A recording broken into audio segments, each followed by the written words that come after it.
네, 오늘 이 새벽에 하나님께서 저희에게 주신 말씀은 에스겔서 26장 말씀입니다. 1절부터 21절까지의 말씀입니다. 제가 가지고 있는 성경으로 구약 성경 1190페이지에 있습니다. 에스겔 26장 1절부터 21절까지의 말씀 우리 함께 교독하도록 하겠습니다. 1절 말씀을 제가 먼저 봉독합니다. 11째 해 어느 날 초하루에 여호와의 말씀이 내게 임하여 이르시되 인자야 두로가 예루살렘에 관하여 이르기를 아하 만민의 문이 깨져서 내게로 돌아왔도다. 그가 황폐하였으니 내가 충만함을 얻으리라 하였도다. 그러므로 주 여호와께서 이같이 말씀하셨느니라. 두로야 내가 너를 대적하여 바다가 그 파도를 굽이치게 함같이 여러 민족들이 와서 너를 치게 하리니 그들이 두로의 성벽을 무너뜨리며 그 망대를 헐 것이요 나도 티끌을 그 위에서 쓸어버려 맨 바위가 되게 하며 바다 가운데에 그물 치는 곳이 되게 하리니 내가 말하였음이라. 주 여호와의 말씀이니라. 그가 이방의 노략거리가 될 것이요 들에 있는 그의 딸들은 칼에 죽으리니 그들이 나를 여호와인 줄 알리라. 주 여호와께서 이같이 말씀하셨느니라. 내가 왕들 중에 왕 곧 바벨론의 느부갓네살 왕으로 하여금 북쪽에서 말과 병거와 기병과 군대와 백성의 큰 무리를 거느리고 와서 두로를 치게 할 때에 그가 들에 있는 너의 딸들을 칼로 죽이고 너를 치려고 사다리를 세우며 토성을 쌓으며 방패를 갖출 것이며 공성퇴를 가지고 내 성을 치며 도끼로 망대를 찍을 것이며 말이 많음으로 그 티끌이 너를 가릴 것이며 사람이 무너진 성구멍으로 들어가는 것 같이 그가 내 성문으로 들어갈 때에 그 기병과 수레와 병거의 소리로 말미암아 내 성곽이 진동할 것이며 그가 그 말굽으로 내 모든 거리를 밟을 것이며 칼로 내 백성을 죽일 것이며 내 견고한 석상을 땅에 엎드러뜨릴 것이며 빼앗을 것이며 내가 무역한 것을 노략할 것이며 내 성 것이며 내가 기뻐하는 집을 무너뜨릴 것이며 또 내 돌들과 내 제목과 내 흙을 다 물 가운데에 던질 것이라. 내가 내 노래 소리를 그치게 하며 내 수금 소리를 다시 들리지 않게 하고 너를 맨 바위가 되게 한즉 내가 그물 말리는 곳이 되고 다시는 건축되지 못하리니 나 여호와가 말하였음이니라. 주 여호와의 말씀이니라. 주 여호와께서 이같이 두로에 대하여 말씀하시되 내가 엎드러지는 소리에 모든 섬이 진동하지 아니하겠느냐. 곧 너희 가운데에 상한 자가 부르짖으며 죽음을 당할 때라. 그 보좌에서 내려 조복을 벗으며 수놓은 옷을 버리고 떨림을 입듯 하고 땅에 앉아서 너로 말미암아 무시로 떨며 놀랄 것이며 그들이 너를 위하여 슬픈 노래를 불러 이르기를 항해자가 살았던 유명한 성읍이여 너와 너의 주민이 바다 가운데에 있어 견고하였도다. 해변의 모든 주민을 두렵게 하였더니 어찌 그리 멸망하였는고. 섬들이 진동할 것이며 바다 가운데의 섬들이 내 결국을 보고 놀라리로다 하리라. 주 여호와께서 이같이 말씀하셨느니라. 내가 너를 주민이 없는 성읍과 같이 황폐한 성읍이 되게 하고 깊은 바다가 내 위에 오르게 하며 큰 물이 너를 덮게 할 때에 너를 구덩이에 내려가는 자와 함께 내려가서 옛적 사람에게로 나아가게 하고 너를 그 구덩이에 내려간 자와 함께 땅 깊은 곳 예로부터 황폐한 곳에 살게 하리라. 내가 다시는 사람이 거주하는 곳이 되지 못하리니 살아있는 자의 땅에서 영광을 얻지 못하리라. 다 같이 읽겠습니다. 내가 너를 패망하게 하여 다시 잊지 못하게 하리니 사람이 비록 너를 찾으나 다시는 영원히 만나지 못하리라. 주 여호와의 말씀이니라. 아멘. 네, 에스겔서 말씀을 지난 목요일부터 나누기 시작했습니다. 에스겔 전체의 흐름을 한번 다시 간단하게 짚어보면은, 에스겔은 제사장 가문의 출신인데 이스라엘이 멸망하고 바벨론 포로로 잡혀간 그 바벨론 지역에 있는 그발 강가에서 하나님의 부르심을 받게 됩니다. 그 그발 강가에서 환상을 통해 하나님의 말씀을 듣고 거기에 포로로 잡혀가서 바벨론 지역에 살고 있는 이스라엘 백성들을 향해서 예언한 말씀이 에스겔서입니다. 에스겔서는 크게 세 부분으로 나눠지는데요. 1장부터 24장까지가 예루살렘과 유다를 향한 그런 심판의 말씀. 이때는 이제 멸망하기 전이죠. 멸망하기 전에 하나님께서 예루살렘이 무너질 것이다 라고 하는 경고의 말씀을 주신 것에 대해서 언급하고 있고요. 그리고 25장부터 32장까지의 말씀은 이스라엘 주변에 있는 그런 열방 나라들을 향한 하나님의 심판의 말씀이 그렇게 기록되어 있습니다. 그리고 33장부터 마지막 48장까지가 무너졌지만 다시 회복해 주신다라고 하는 소망의 말씀이 기록되어 있습니다. 거기에 마른 뼈 골짜기의 그 사건과 그리고 새 영과 새 마음, 또 새 성전에서 물이 흘러나오는 그런 환상의 내용들이 쭉 기록되어 있습니다. 저희가 지금 나누고 있는 이 에스겔 26장은 방금 말씀드린 25장부터 32장까지 주변에 있는 이스라엘 주변에 있는 열방을 향한 심판의 내용 중에 우리가 한 부분을 나누고 있습니다. 에스겔 25장에서는 바로 이스라엘을 둘러싼 주변에 있는 나라들이죠. 네 나라, 암몬, 모압, 에돔, 블레셋을 향한 하나님의 심판의 메시지를 우리가 함께 나누었습니다. 오늘은 26장 내용은 두로를 향한 심판의 말씀을 함께 나누도록 하겠습니다. 근데 이 두로에 대한 심판의 말씀은 26장에만 있는 것이 아니고요. 26장, 27장, 28장 세 장에 걸쳐서 이 심판의 말씀이 쭉 기록되어 있습니다.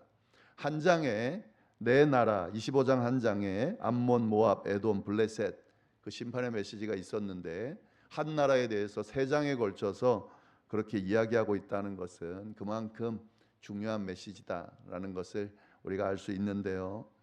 이 두로라고 하는 이 나라는 도시죠. 도시인데 지중해에 위치한 도시인데 사방이 바다로 둘러싸여 있는 쉽게 공격할 수 없는 그런 난공불락의 요새를 가지고 있는 도시가 바로 두로였습니다. 그리고 당대 최고의 무역 그리고 해상 세력을 가지고 있는 도시가 바로 두로였습니다. 그러다 보니까 아주 부유하고 그런 화려한 성읍을 가지고 있는 도시가 두로였습니다. 그러니까 뭐 좀 잘 알려진 강대 도시다 이렇게 생각하면 됩니다. 이 세상 사람들이 그 당시 사람들이 다 알고 있는 범접할 수 없는 그런 도시가 바로 두로였습니다. 그 두로에 대한 심판의 내용이 오늘 본문이 포함된 26장부터 28장까지의 내용인데요. 이 두로에 대한 심판의 메시지를 통해서 뭘 전하려고 하는가? 사실 그 앞에 있는 우리 25장에 나눴던 이스라엘을 둘러싸고 있는 네 나라에 대한 심판의 메시지를 전하면서 하나님의 심판에 또 하나님의 능력이 미치는 범위가 이스라엘에게만 있는 것이 아니다. 주변에 있는 나라들에게도 있다라는 것을 보여줬습니다. 그런데 그것보다 더 광범위하게 두로는 더 광범위하죠. 또 더 세력도 크죠. 그런데 두로에게까지 심판을 선언한다는 것은 하나님의 능력이 또 하나님의 그 권위가 이 두로까지도 미친다. 그러니까 이스라엘에게만 국한된 하나님이 아니다라는 것을 잘 보여주는 거죠. 당시 세력이 가장 컸던 도시 중에 하나인 그 두로에 대해서 죄를 지적하고 너네가 심판받을 거야. 하나님이 그렇게 말씀하셨어라고 그렇게 말씀한다는 것은 그 두로 사람들도 마찬가지지만 주변 사람들 또 이스라엘 사람들이 어떻게 느끼겠습니까? 하나님이라는 존재는 우리 이스라엘만의 하나님이 아니고 모든 나라의 하나님이시구나라는 것을 잘 드러내주는 그런 메시지가 되겠죠. 네, 오늘 살펴볼 본문은 26장입니다. 두로가 왜 이런 심판을 받을 수밖에 없는지에 대한 내용을 잘 보여주는 그런 내용인데요. 심판의 이유가 뭐냐? 2절에 나옵니다. 심판의 이유를 먼저 보시면은요. 네, 2절 말씀 제가 읽겠습니다. 인자야, 두로가 예루살렘에 관하여 이르기를 아하, 만민의 문이 깨져서 내게로 돌아왔도다. 그가 황폐하였으니 내가 충만함을 얻으리라 하였도다.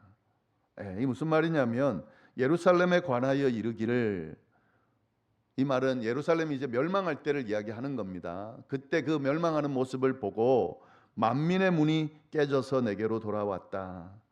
만문의 문이라고 하는 그 예루살렘이 깨지기 때문에 내게로 돌아왔다라는 말은 뭐냐면 이 당시에 이 예루살렘은 일종의 경쟁하는 그런 강대 도시 중에 하나였고요. 그리고 무역과 관련해서 이 두로와 경쟁하는 그런 위치에 있던 도시였는데 그 성읍이 무너지니까 어떻게 되죠? 경쟁자가 없어지게 되는 거죠. 그러니까 어떻게 됩니까? 도리어 내가 충만함을 얻게 됐다. 그러니까 잘 됐다는 거예요. 아, 예루살렘이 무너지면서 이제 우리가 더 번영하게 됐구나. 원래도 번영했지만 경쟁자가 없어지면서 또 예루살렘 성전이 사라졌기 때문에 이런 이제 그 모든 것들을 우리가 대신할 수 있게 됐구나라고 그렇게 말하더라 하는 거죠. 그러니까 하나님의 백성의 몰락하는 모습을 보면서 기뻐하는 그런 두로의 모습을 보면서 이 하나님께서 그것이 죄다라고 지금 말씀하고 있는 겁니다. 사실은 이 앞에 25장에서 내용도 마찬가지입니다. 이스라엘이 멸망하는 걸 보면서 형제인 나라들이 또 주변의 나라들이 야, 잘 됐다. 그러면서 보니까 뭐 하나님은 특별하다 그러더니 주변에 있는 이방 나라들과 별로 다를 바가 없네. 뭐 이런 이제 비웃고 그렇게 반응을 보였던 그것에 대해서 하나님이 그걸 죄로 보셨거든요. 그리고 그에 대해서 심판하신다 그랬습니다. 근데 사실은 이 이스라엘 백성들, 하나님의 백성들에 대한 그런 어떤 비웃음이라든지 그런 어떻게 무시한다든지 이런 것들은 결국 누구를 무시하는 것과 같은 거죠. 하나님을 무시하는 것과 같은 겁니다. 그래서 하나님께서 죄라고 지적하는 것은 단순히 이스라엘을 향해서 그렇게 비웃는 모습, 망하는 걸 보면서 기뻐하고 즐거워하는 것이 죄라고 딱 그걸 말한다기보다는 하나님의 백성들을 향해서 하나님께서 세우시고 이끄시는 백성들을 향해서 또 그의 몰락을, 그의 멸망을 비웃는 모습들에 대한, 그리고 그것이 결국 당신에 대한 모욕이고 당신에 대한 비웃음이기 때문에 또 당신에 대해서 그 기뻐하면서 무시하는 태도를 보인다고 생각하기 때문에 심판을 하신다라고 하는 거죠. 두로도 마찬가지입니다. 두로도 하나님의 백성들이 몰락하는 걸 보면서 야, 잘됐다. 저 몰락하면서 우리가 더 번영하게 되겠구나라고 기뻐한 것에 대해서 이건 이제 하나님의 존재를 무시하는 거다. 굉장히 교만한 모습이죠. 그에 대해서 하나님께서 죄로 여기시고 심판하신다라고 말씀하고 계신 겁니다. 우리가 뭐 세상 사람들도 주의해야 되고 우리도 좀 잘 알아야 될 것들이 하나님의 백성들, 하나님의 사람들에 대해서 함부로 말하는 것은 굉장히 조심할 필요가 있습니다. 왜냐하면 그 하나님의 사람, 진짜 하나님의 사람 말하는 거예요. 진짜 하나님의 백성을 말하는 겁니다. 겉으로만이 아니고. 근데 하나님의 백성, 하나님의 사람에 대해서 우리가 함부로 말할 때 자칫 그것이 하나님에 대한 어떤 평가고 공격일 수 있습니다. 그렇기 때문에 그거는 하나님에 대한 평가고 공격이라면 그것에 대해서 반드시 하나님이 죄를 물으실 거고 또 심판하실 수 있다는 것을 우리가 늘 생각할 필요가 있습니다. 그리고 세상 사람들이 우리 하나님의 백성들, 그리스도인들에 대해서 막 쉽게 평가하고 쉽게 막 말을 하는 경우가 있죠. 근데 그것도 굉장히 조심해야 되는 부분이 있습니다. 뭐 우리가 잘못하는 것들에 대해서 지적하는 것들이야 그런데 그냥 싫은 거예요. 대놓고 무시하고 막 함부로 말하고 하는 경우들이 있더라고요. 보니까 많이 있습니다. 그리고 그 우리 그리스도인들에 대한 어떤 지적들이, 그런 평가들이 더 나가서 그냥 쉽게 우리가 믿고 섬기는 예수님에 대해서, 하나님에 대해서 그렇게 막 함부로 말하는 그런 모습들이 있는데, 그 부분은 참 조심해야 될 부분이고 참 안타까운 부분이에요.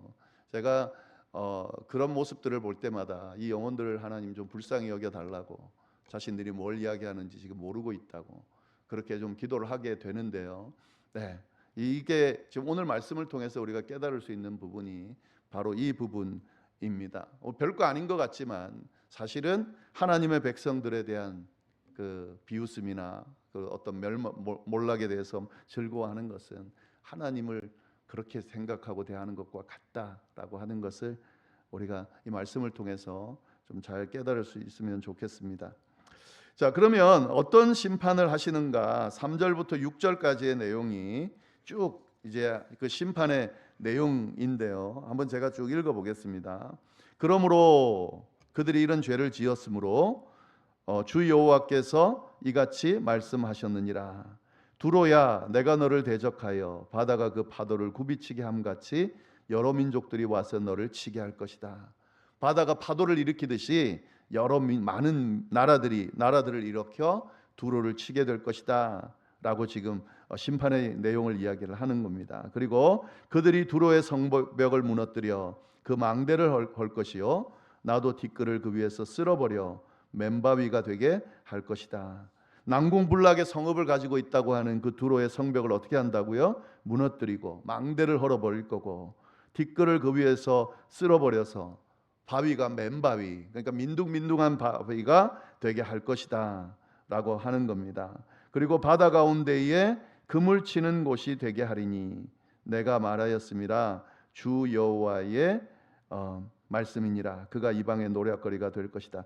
바다 가운데에 금을 치는 곳이 된다. 이 말은 뭐냐면 그물을 말리는 곳, 그러니까 무슨 그냥 별거 아닌 그런 지역을 만들겠다라고 하는 거죠. 네, 그런 심판이 임할 거다라고 하는 예언의 말씀을 하고 있습니다. 그러면서 더 구체적으로 이 심판의 도구로 특별히 바벨론을 일으킬 것을 예언하고 있는데요. 7절부터 11절 말씀을 쭉 보시면은 주 여호와께서 이같이 말씀하셨느니라. 왕들 중에 왕 곧 바벨론 느부갓네살 왕으로 하여금 북쪽에서 말과 병거와 기병과 군대와 백성의 큰 무리를 거느리고 와서 두로를 치게 할 거다. 북방에 있는 바벨론 왕을 일으켜서 이 두로를 치게 할 거라는 거죠. 이게 심판의 내용이에요. 그리고 그가 들에 있는 너의 딸들을 칼로 죽이고 너를 치려고 사다리를 세우며 토성을 쌓고 방패를 갖출 것이다. 그 바벨론 왕이 느부갓네살이 어떻게 두로를 치는지를 자세하게 묘사하고 있습니다. 공성퇴를 가지고 내 성을 치며 도끼로 망대를 찍을 것이며 말이 많으므로, 바벨론의 군사들의 말이 많다는 거예요. 그 티끌이 너를 가릴 것이며 사람이 무너진 성 구멍으로 들어가는 것 같이 그가 내 성문으로 들어갈 때에 그 기병과 수레와 병거의 소리로 말미암아 내 성곽이 진동할 것이며 그가 말발굽으로 내 모든 거리를 밟을 것이며 칼로 내 백성을 죽일 것이며 내 견고한 석상을 땅에 엎드러뜨릴 것이다.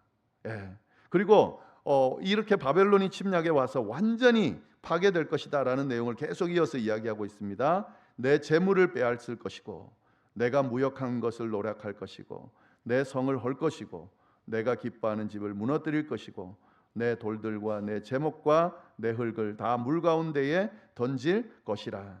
내가 내 노래소리를 그치게 하며 내 수금 소리를 다시 들리지 않게 하고 너를 맨바위가 되게 한즉 내가 금을 말리는 곳이 되고 다시는 건축되지 못하리니 나 여호와가 말하였음이니라. 주 여호와의 말씀이니라. 그러니까 완전히 자랑하던 모든 것들을 다 쓸어버리겠다는 겁니다. 그리고 아예 존재하지 않게 만든다라고 그렇게 이야기를 하고 있습니다. 근데 이 예언의 말씀이요, 진짜 이 나중에 바벨론에 의해서 이 두로가 느부갓네살에 의해서 계속 그 괴롭힘을 당하고, 그리고 나중에 물론 멸망은 알렉산더에 의해서 멸망당하지만 완전히 이 예언대로 이루어집니다. 그래서 두로가 사라져 버려요. 그런 내용이 있습니다. 네, 이렇게 심판의 내용에 대해서 쭉 이야기를 하고 있습니다. 이런 두로가 멸망하는 내용을 보면서 그 주변의 나라들이 진짜 이런 두로는 그러지 않을 것 같았는데 하나님이란 존재 앞에서 이렇게 무기력하게 무너지는구나 하는 노래를 부른 내용이 15절부터 쭉 나오는 내용이에요. 주 여호와께서 이같이 두로에 대하여 말씀하시되 내가 엎드러지는 소리에 모든 섬이 진동하지 아니하겠느냐. 곧 너희 가운데 상한 자가 부르짖으며 죽임 당할 때라도 그때에 바다의 모든 왕이 그 보좌에서 내려 조복을 벗으며 수놓은 옷을 버리고 떨림을 입듯 하고 땅에 앉아서 너로 말미암아 무시로 떨며 놀랄 것이며 그들이 너를 인하여 슬픈 노래를 불러 이르기를 항해자가 살았던 유명한 성읍이여 너와 너의 주민이 바다 가운데 있어 견고하였도다. 해변의 모든 주민들을 두렵게 하였더니 어찌 그리 멸망하였는고. 그러니까 주변의 나라들이 두로는 멸망하지 않을 거라고 생각했는데 바다 가운데에서 경고했고 그리고 모든 주민들이 도리어 두려워했었는데 그 대상이 하나님 앞에 어떻게 됐다고요? 완전히 멸망하고 사라지게 되는 걸 보면서 슬퍼하면서 두려워하는 거예요. 누구를 두려워하는 거죠? 하나님을 두려워하게 되는 거죠. 18절 내가 무너지는 그날에 섬들이 진동할 것이며 바다 가운데의 섬들이 내 결국을 보고 놀라리로다 하니라. 이렇게 애가를 슬픈 노래를 부른다는 겁니다. 그리고 19절부터 쭉 보면 이제 다시는 이 찾지 못할 성읍이 된다라고 결론의 말씀입니다. 주 여호와께서 이같이 말씀하셨느니라 내가 너를 주민이 없는 성읍과 같이 황폐한 성읍이 되게 하고 깊은 바다가 내 위에 오르게 하며 큰 물이 너를 덮게 할 때에 내가 너를 구덩이에 내려가는 자와 함께 내려가서 옛적 사람에게로 나아가게 하고 너를 그 구덩이에 내려간 자와 함께 땅 깊은 곳 예로부터 황폐한 곳에 살게 하리라. 이 옛적부터 내려간 자를 따라가서 구덩이에 내려간다는 건 저 음부까지 그렇게 내려가게 만든다라고 하는 그런 의미입니다.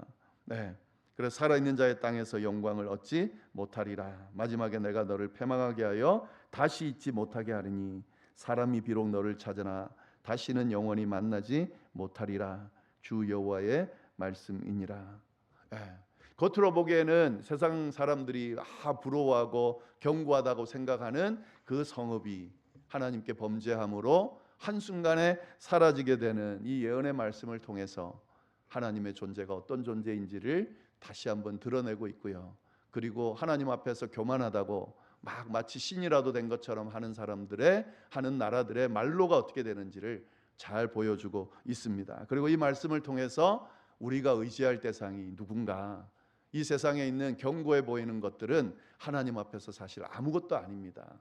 우리는 그 모든 것들이 우리를 지켜줄 것처럼 이것도 의지하고 저것도 의지하고 이것도 바라보고 저것도 바라보지만 사실 하나님 앞에서는 아무것도 아니에요. 우리가 의지할 대상은 오직 하나님밖에 없습니다. 천지를 지은 하나님이라고 믿기 때문에 그 천지를 지은 하나님을 의지할 때에 우리가 참된 평안과 참된 기쁨과 참된 삶을, 하나님께서 원하시는 삶을 살 수 있다는 사실을 오늘 말씀을 통해서 잘 깨닫고 그렇게 살아가는 우리 모두가 될 수 있기를 간절히 바랍니다. 기도하겠습니다. 하나님 아버지, 참으로 감사합니다. 귀한 말씀을 통하여 주의 음성을 들려주시니 참으로 감사를 드립니다.